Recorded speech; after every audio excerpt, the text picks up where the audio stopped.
বন্দনা কলিতাৰ হাজবেণ্ড এডাল ৰডেৰে নিজৰ স্বামীক কিদৰে নিৰ্দয়ীভাৱে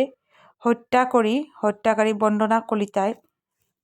পলিথিনত ভৰাই পেলাই দিছিল, এই সকলোখিনি ঘটনা শুনক আৰক্ষী আয়ুক্ত দিগন্ত বৰা ডাঙৰীয়াৰ মুখেৰে। 17 আগষ্টৰ দিনা যি অমৰজ্যোতি দে বন্দনা কলিতাৰ হাজবেণ্ড তেওঁ নাৰেংগীৰ তেওঁলোকৰ যিটো ঘৰ নাৰেংগীৰ ঘৰত থাকোঁতে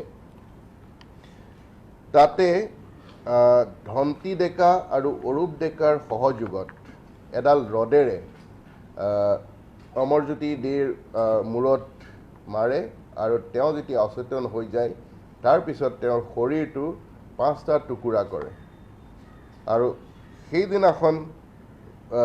ৰাতি এই ঘটনাটো হোৱাৰ পিছত 18 আগষ্টৰ আৰ্লি মৰ্ণিং খুব পুৱাতে আগৰ দৰেই পলিথিনৰ বেগত বডি পাৰ্টছখিনি ভৰাই তেওঁলোকে হুণ্ডাই এক্সেণ্ট গাড়ী যি ধন্তি ডেকাৰ ইয়াৰ পৰা লৈ যায় আৰু এইবাৰ ডাউকিৰ যিটো ৰাস্তা সেই ডাউকিৰ ৰাস্তাত সেইখিনি এটা দ খাৱৈত পেলাই দিয়ে।